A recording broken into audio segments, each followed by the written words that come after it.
Hai everyone, selamat datang di podcast Pitsik Bincang-Bincang Isu Keperempuanan bareng sama BMF MIPA Universitas Brawijaya. Nah, di sini kita akan berbincang-bincang mengenai topik yang sangat luar biasa tentunya yang sudah dibawakan dan akan kita bahas lebih lanjut. Yang mungkin topik ini adalah topik yang menjadi perbincangan banyak sekali kaum wanita.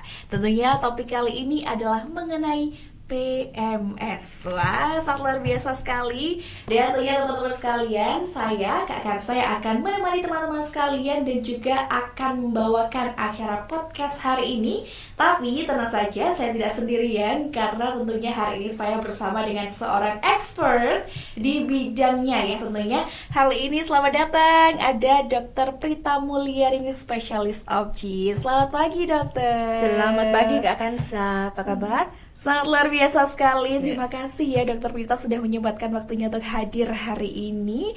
Dan kita akan membahas lebih lanjut tentunya dokter mengenai apa sih itu PMS atau mungkin apa yang udah dirasakan oleh para kaum hawa selama ini. Oke, nah dokter, nah mungkin sebagian orang nih ya tentunya para penonton di rumah atau mungkin sebenarnya kalau membahas mengenai PMS, saya sendiri juga ini sering kali ya mengalami PMS ketika mungkin akan menstruasi atau mungkin sudah mengalami menstruasi seperti itu dokter. Mungkin aku pengen tanya-tanya lebih lanjut aja nih ya dokter Prita, kenapa sih kok ternyata orang-orang itu banyak yang mengalami nyeri ketika mereka sedang PMS seperti itu? Oke Kak Kansa, nyeri ya. Jadi kita ngomong PMS, premenstrual syndrome. Walaupun nggak harus pre ya. Yes. Ya, nggak harus pre kan. Kadang ada yang memang pre, ada yang tengah ya. Nah, karena menstruasi itu berasal dari rahim. Maka darahnya juga dari rahim. Maka yang harus betul adalah dipahami betul adalah rahimnya. Oh. Nah, si rahim sendiri harus oke. Nah, kenapa seorang perempuan bisa mens? Tentunya karena adanya rahim yang sehat dan mungkin ada beberapa yang dengan anatomi yang berbeda, tapi it's okay, masih disebut sehat selama bisa mens ya. Dan ada faktor yang membuat dia mens, yaitu hormon. Nah, dua hal itu adalah pemegang kunci daripada kenapa seorang itu mengalami mens. Ada yang PMS, ada yang tidak. Oke, nah tapi dokter ya, kenapa sih beberapa orang mungkin diantaranya bahkan saya sendiri itu terkadang mengalami nyeri yang lebih intens dibandingkan teman-teman yang lainnya? Betul, karena kedua hal tadi, terutama hormon, itu dipengaruhi oleh apa saja yang ada di kita. Ya, contohnya apa? Contohnya satu, lifestyle-nya mungkin berbeda. Kesibukannya juga berbeda. Kan saya mungkin kesibukannya jauh lebih banyak dari teman yang lain dan waktunya. Nah, kalau kita bicara hormon, kita bicara tentang waktu, kita bicara dalam artian pagi, siang sama malam hormon fluktuasinya berbeda. Nah, jadi kita kenapa kok seseorang dengan kegiatan yang banyak di malam hari lebih sering nyeri, seseorang yang banyak di pagi hari lebih tidak nyeri, dan yang berikutnya adalah makanan. Berarti hormon ini juga sangat mempengaruhi ya dokter mengenai seberapa intens rasa sakit yang kita rasakan seperti itu. Yes. I see. Tapi dokter, ada juga nih yang bilang ketika kayak ini, kalau ibu kamu pernah merasakan sakit atau sering kali PMS, berarti kamu juga bakalan kayak gitu. Atau nenek kamu, ibu kamu, berarti kamu juga bakalan kayak gitu. Yang katanya ya ada faktor genetik yang menentukan nih. Betul, ada faktor genetik ya. Tapi kalau genetik itu hanya mempengaruhi 20% loh Kak Kansa. Yang 80% ada faktor makanan. Kadang-kadang kita berpikir ya teman-teman semua ya, makanan atau nutrisi yang kita makan ini harusnya nutrisi. Yes, harusnya nutrisi. Nah, kadang-kadang itu. Kemudian faktor lingkungan, environment. Environment kita tidak sadar ya, antioksidan itu bukan hanya yang kita makan tetapi polusi dan sebagainya. So polusi masuk apa enggak ya ke dalam darah kita? Masuk apa enggak ya ke dalam pemikiran kita? Nah, itu juga mempengaruhi. Jadi turunan hanya 20%. Oke, berarti faktor genetik itu bukan menjadi penentu ya teman-teman. Kalau ibu kamu mungkin pernah PMS nih, belum tentu kamu juga akan mengalami hal tersebut kayak gitu. Tergantung kita mengolah diri sendiri. Betul, dokter. Nah, tapi ada juga yang bilang, waduh ini mulai ngomongnya tentang mitos-mitos yang ada aja ya. Ada yang juga bilang kalau ternyata katanya ketika kita itu PMS atau kayak sakit kayak gitu ya, dokter, ada masalah kesehatan sama diri kita kayak gitu, entah di rahimnya mungkin ada penyakit dan sebagainya. Terkadang itu juga saya juga agak was-was gitu ya, dokter. Kok ada temen yang nggak sakit, kok saya sakit? Apa ini emang saya yang salah atau gimana? Kayak gitu. Gimana nih, dokter? Iya betul ya. Nah kalau terkait dengan kesehatan, kita perlu berpikir lagi ya, berpikir lagi si rahim ini kalau kita biasa kan bilang rahim itu seperti apokat ya. Apokat gini, di sebelah-sebelahnya sini kan ada saluran telur, kemudian ada ovarium. Di depannya rahim, ya kalau ini kita menghadap sana ya, ini saya ya, ini rahim, di belakangnya ada usus. Kemudian di depannya sini ada saluran kencing. Nah, di atasnya sini ada golongan hati dan sebagainya. Nah, di dalam rahim sendiri ada rahimnya itu dengan otot, kemudian ada juga pembuluh darah, ya. Nah, pembuluh darah ini kan akan seluruh tubuh nih. Misalnya kita ini sakit TBC aja. TBC ini kan penularannya bisa lewat udara pertamanya, kemudian dia bisa ke seluruh tubuh melalui darah. Nah, dengan sendirinya semua penyakit yang bisa lewat darah bisa juga masuk ke dalam rahim. Nah, demikian juga demam. Nah, manakala kita demam, maka pas haid lagi ya, pembuluh darah semua melebar. Nah, sehingga apa yang terjadi? Darahnya lebih banyak, lebih nyeri itu. Nah, apalagi kalau si otot rahimnya sendiri itu mengalami gangguan seperti misalnya miom, tumor jinak otot rahim, maka dengan sendirinya memang betul kondisi-kondisi kesehatan mempengaruhi terjadinya nyeri haid. Oh, saya lupa satu lagi nih. Di bawah dari rahim ini ada vagina. Ya. Nah, ini saya kadang-kadang perlu tanya ini sama teman-teman semua. Sebenarnya ada berapa, tanda petik ya, maaf ya, ada berapa lubang di kita ini yang bawah?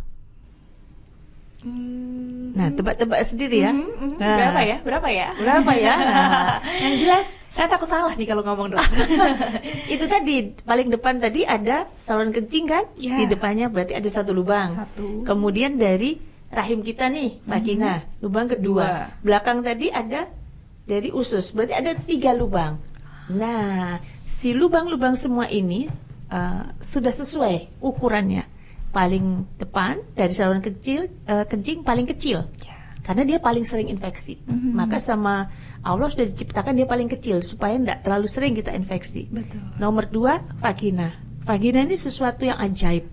Dia bisa besar, bisa kecil, ya kan? Kalau kepala keluar gede banget dia. Iya, orang melahirkan ya. Nah, betul. Kemudian yang ketiga adalah dari usus. Nah, dari usus lebih besar, paling besar karena dia dipergunakan setiap hari dan ini bisa jadi sumber dari infeksi Penyakitnya. ya, bisa dari sumber infeksi sehingga tiga-tiganya ini semua bisa jadi infeksi yang bisa naik ke tempat rahim.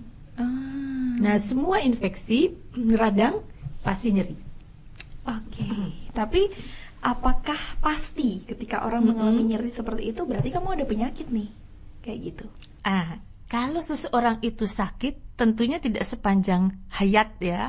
Nah, jadi kita perlu menanyakan, bulan lalunya sakit apa enggak? Bulan lalunya lagi sakit apa enggak? Nah, mana kala intensitasnya meningkat atau frekuensinya meningkat, kita baru waspada saja. Jangan-jangan ada perubahan sesuatu. Betul, lebih baik dicekkan ya, dokter. Berarti lebih baik mencegah daripada mengobati. Betul. Nah, kalau dari rasa sakit itu sendiri, dokter, ada nggak sih cara khusus nih yang benar-benar dokter sarankan untuk mengurangi rasa nyerinya? Oke. Nah, sebenarnya nyerinya tuh terbagi 2, Kak Kansa. Wah, ini yang belum saya tanyakan berarti ya.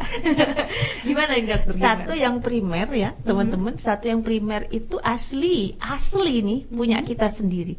Aku banget loh ini. rasanya aku banget bahkan mungkin sejak awal kita menards pertama kali haid ya wis ngono-ngono wae rasanya. Nah, ya. Jadi dia nggak ada apa-apa itu, memang demikian. Nomor 2, sekunder. Sekunder tadi misalnya bisa karena faktor-faktor yang dari luar atau penyakit dari dalam. Tambahannya. Ya, berarti. betul. Okay. Nah, kalau yang primer biasanya sih karena sudah dari awal nggak butuh pengobatan. Ya.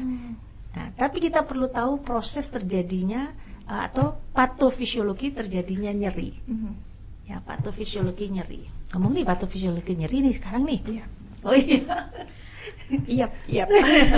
Tapi ini sih dokter lebih ke arah kayak emang bener ya kalau kita minum obat atau mungkin obat-obatan di luar sana tuh banyak banget loh dokter yang ternyata kayak ini obat mengurangi rasa nyeri ketika menstruasi kayak gitu. Itu memang boleh nggak sih dok kayak gitu? Kadang ada obat itu yang bahkan dia itu tulisannya obat keras karena ada buletan tulisannya K kayak gitu. Oke. Itu gimana nih dokter?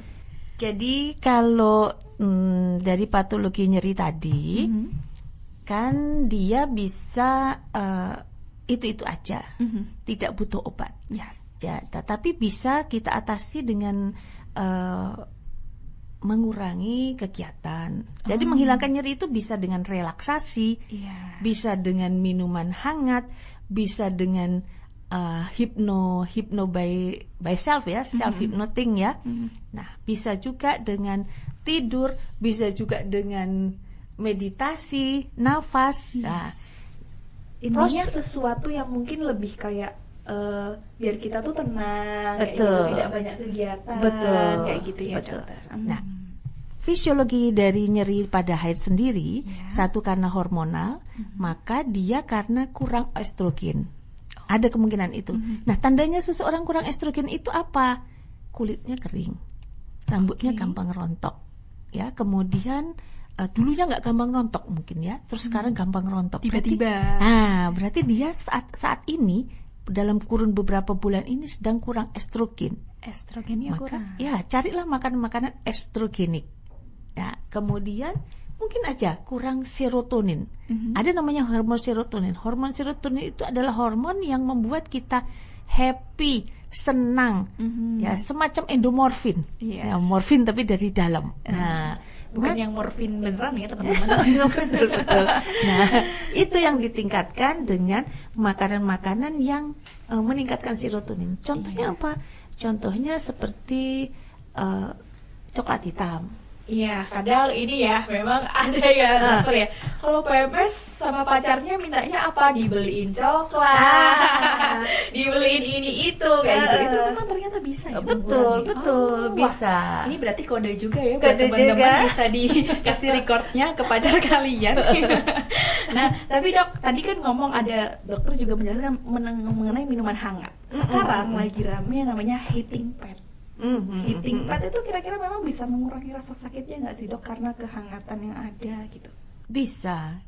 Cuman penempatannya ya, penempatannya. Jadi kita kalau di kedokteran tuh ada obat-obat itu yang ditempatkannya ya tidak di situ persis. Oh, tidak di perutnya. Iya, heating pad itu kan sebenarnya adalah pengembangan dari kalau orang Jawa dulu yang untuk perut yang ditaruh yang ada karetnya atau botol air panas. Betul, kan botol air panas. Itu cuma kalau botol air panas memang ada bahayanya ya teman-teman ya. Karena kadang-kadang kita lupa terlalu panas, nah itu terus hitam kulitnya. Nah itu kan nggak oke banget. Nah kalau heating pad kan sudah melewati proses penelitian diuji ya. Maka tempatnya jangan di sini ya, taruh di simpul-simpul nyerinya ya. Punggung. Punggung. Di situ tempatnya sarafnya. Iya betul sekali. Biasanya di sebelah sini tuh benar-benar betul ada di situ ya. Oke. Nah mungkin teman-teman memang bisa mengurangi ya gitu ya, tapi tidak yang langsung menyembuhkan seperti itu ya dokter. Oke, mungkin itu tadi sedikit menjawab mengenai pertanyaan kita ya tentang bagaimana sih menstruasi itu, hormonnya dan sebagainya, penyebabnya dan rasa sakit yang mungkin kita rasakan, dan kita akan lanjut di segmen berikutnya.